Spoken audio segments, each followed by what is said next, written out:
The ones who late, now family, we the ones who gotta delegate. Get that money in the power, never be fake. Stick to cosign for 3. What did he say? Create jobs, support our own.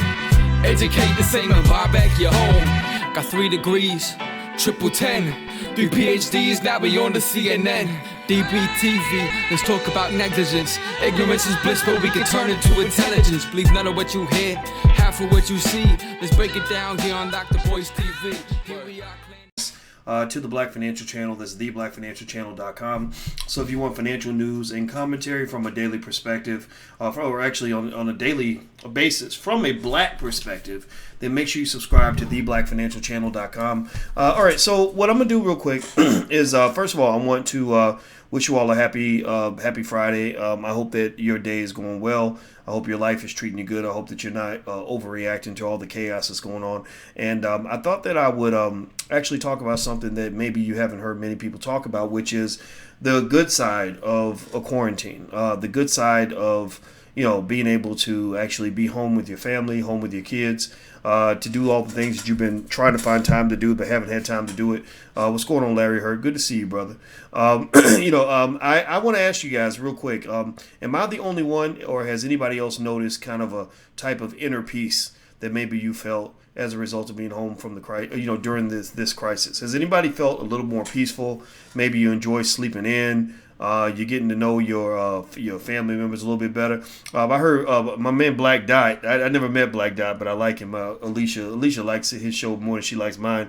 So my man Black Dot made a joke where he said that some guy said that he said, man, the quarantine made me dump my girlfriend. He said, after I spent 2 weeks alone with my wife, I'm finding out she's a pretty cool person. So he had to go dump his girlfriend because he's having so much fun with his wife.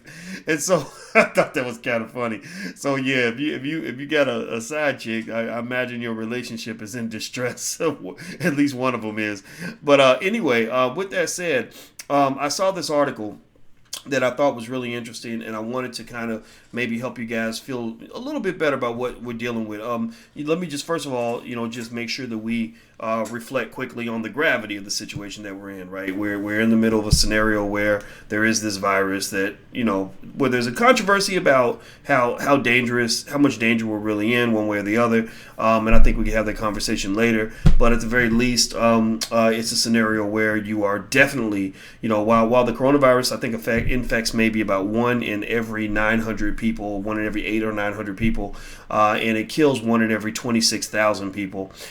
We know that 1 out of every 2 is going to be hitting some hard financial times. When you talk about 16 million jobless claims filed, we've never had that before. That's never occurred. So people say, well, is this the worst since the Great Depression? No, the Great Depression never got that bad. So we are dealing with a crisis that is of unbelievable proportions. You're going to start seeing a lot of agony, a lot of discomfort and pain that's going to come from people going a long time without being able to pay their bills. So I don't know how that's going to go. So my heart goes out to you if you're working through that, and so I want to make sure we don't forget that. But with that said, if you want to look on a bright side of this, one thing I would tell you is that I've always made it really clear. I understand the value of money, and that's why I talk about money, but I've never been a person who believed in worshiping money, because one thing I learned about money and wealth is that most wealth is not in the form of money. Most of your wealth is not financial wealth. Most of your wealth comes with your relationships, your health, all the other things that you have that you can do things with. And so one of the problems I always have with money and with hardcore capitalism is that I see a lot of people ruining their wealth because they're out chasing money.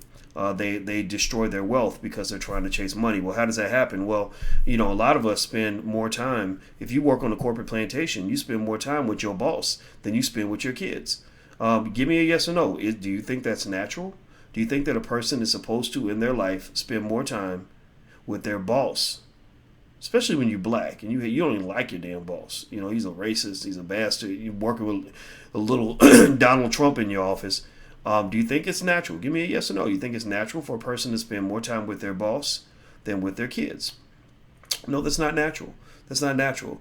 The natural state of things is that children are supposed to be with their family most of the time, and they're actually supposed to be educated by their parents. So when we talk about homeschooling, things like that, and we are doing some free homeschool training, my hope is that I can help people appreciate this idea of being able to spend time with your kids. You can deprogram them from all the racism that's being jabbed into their brains. You can help them understand the power of being black. I think black people should be educating black kids. I just believe that. You can't tell me these white folks are better at educating your damn child than you are. Get out of here with that nonsense. That's stupid. That's crazy to me. It's crazy talk. So, so anyway, just speaking of that, starting next week, Normal Language with Charlie Moses is giving free homeschool classes. So if you want help, tips, resources on how to homeschool your child, the URL, somebody type it in, please. It's theblackHomeschoolNetwork.com. TheblackHomeschoolNetwork.com. That's where you can register. THE. That's theblackHomeschoolNetwork.com. Also, I want you guys to know, I know a lot of you may be dealing with some financial anxiety, and so I happen to have a beautiful wife-to-be who is an expert on, on all things psychological. She has patients she works with on depression and anxiety and everything else. So she actually helped me to complete a workbook on financial anxiety. So it's a book on that's going to cover financial anxiety, how to know the symptoms, how to manage the symptoms, and how to recover and overcome it. And so if you guys want to sign up, on our list, I'll give you the book for free. So I'm going to release it. It's going to have a cost. I mean, we did complete this book. It took a lot of work, but I'm going to make it free of charge to everybody that subscribes to this channel. And next week when I release it, I'm going to not tell the public about it. I'm going to tell you guys about it, and you guys will be able to go get it absolutely free. And maybe this will help you in terms of processing what you might be feeling. So with that said, one story I just read, hit the thumbs up button. Please hit the thumbs up, share, and subscribe button if you haven't done that yet.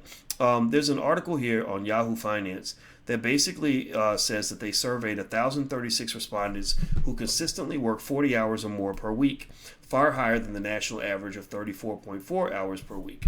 What they found was that time, namely not having enough of it, is the heart of the issue for overworked Americans. This has placed American workers in a circular argument. 2/3 report having to work longer hours to make ends meet, but doing so leaves little time to spend with family or enjoy leisure. 7 in 10 of those working 50 plus hours per week supported dependents, and 92% said they worked long hours to do so. Almost 4 in 5 said those hours cut into the quality time with their children. The more hours Americans work, the less time they have for themselves. Only 2 in 5 working 60 hours or more said they have enough free time, and just half reported that they had time for relaxation and recreation. Work and health. Burning the midnight oil often causes physical and emotional exhaustion too, the survey found. 4 out of 5 of those who worked at least 50 hours a week said the pace was unsustainable.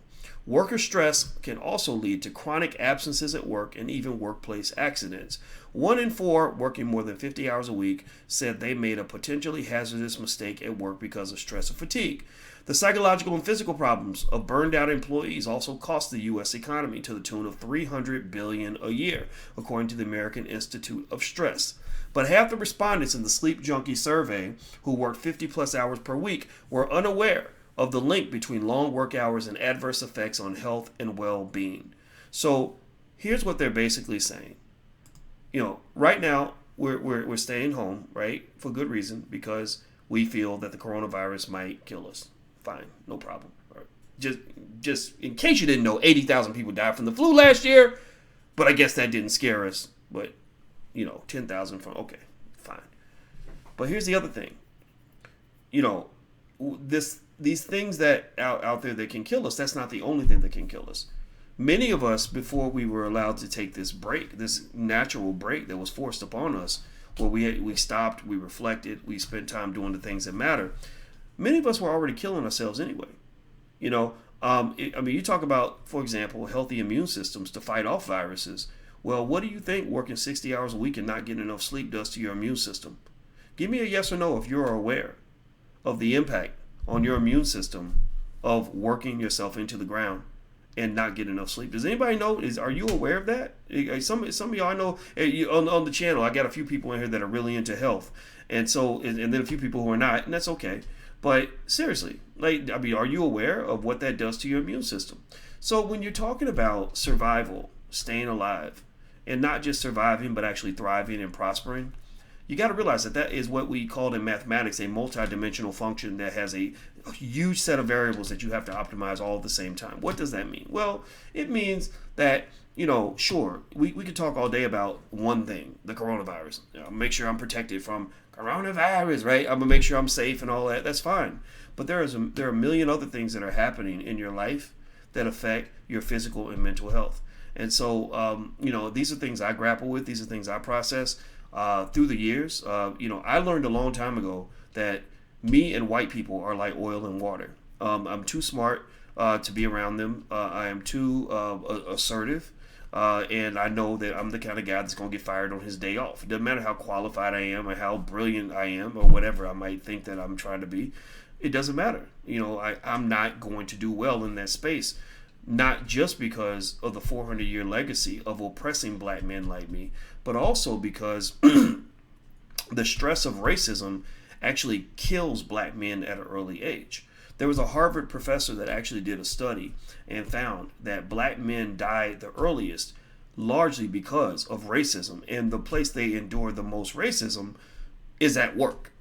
So, when you're talking about all these issues, when you're talking about, wealth and powernomics and black wealth and everything else, we got to understand what we're doing this for. It's very important. If you understand the why, then the what and the how become very natural.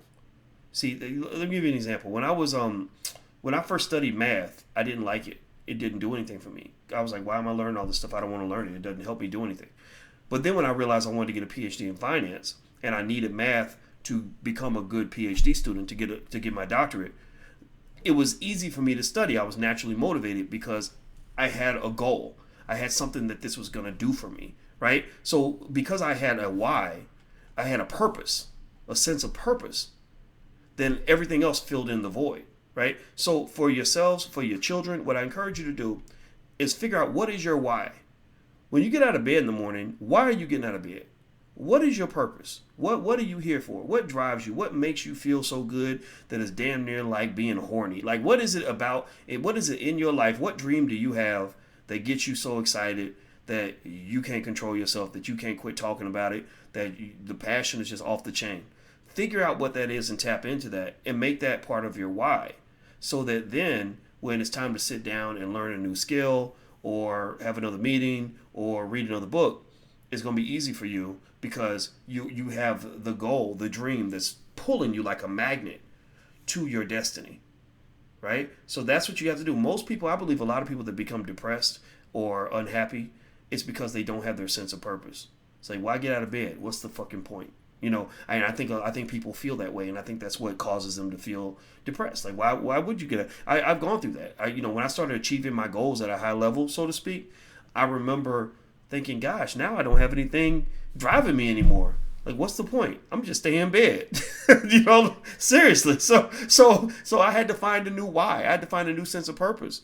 I don't know what was harder, being a young upstart that didn't have a nickel in his pocket who was trying to become somebody, or being the successful man who had all the degrees, who had made a little bit of money, who had become famous. Like once I got to that point, I was like, damn, I usually have a goal that's been pulling me for the last 20 years. I don't have a goal, but I need to find another sense of purpose. Find your sense of purpose, and that will drive you to do whatever you got to do. Okay? So anyway, I'm going to head on out. I'm sorry it's buffering. I don't know what the hell's wrong with this damn phone. It's the Wi-Fi. So I hope you guys are doing well, and I wish you the best. Do me a favor, hit the thumbs up button, subscribe to the Black Financial Channel, theblackfinancialchannel.com. Follow the Black Financial Channel on Instagram. And remember, I told you I'd love to be able to do a survey in 2 months and find that over 90% of the followers on this channel, or those who are on this channel, are invested in the stock market. So what I did was I put together a free training video that you can watch Just go sign up and you can get access to the free training. Go to firstshareofstock.com. That's firstshareofstock.com. Somebody type that in, please, so others can see it. I'm going to repeat this over and over and over again for the new people that are coming in, because we get thousands of new subscribers every week, so I want to make sure everybody gets it. So it's firstshareofstock.com. Go there. Just go through the quick training. In 10 minutes, you'll be ready to buy stock. Okay, and then what's going to happen is I'm going to do a survey, and I'm going to say how many of you are invested in the stock market, and when the numbers are big, I'm going to go out and I'm going to brag about that. I am going to brag about it because I don't know if you know this, 90% of all millionaires are stock market investors. So even if you're not a millionaire, the first step to becoming a millionaire is to act like a millionaire, to do what millionaires do. So I'm going to show you guys what millionaires do. The IG channel, Marcinda, is the Black Financial Channel, theblackfinancialchannel.com. All right, I'm out of here. It's dinner time, so I'm about to bounce. Love you guys. See you soon. Thanks for hanging out. Take care. Peace.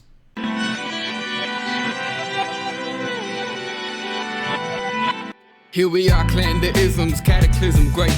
Our people out here struggling, trying to make it in this state. Everybody out here doing it, but we the ones who late. Now family, we the ones who gotta delegate. Get that money in the power, never be fake. Stick to cosign for 3. What did he say? Create jobs, support our own. Educate the same and buy back your home. Got 3 degrees, triple 10. 3 PhDs, now we on the CNN. DBTV, let's talk about negligence. Ignorance is bliss, but we can turn it to intelligence. Believe none of what you hear, half of what you see. Let's break it down here on Dr. Boy's TV. Here we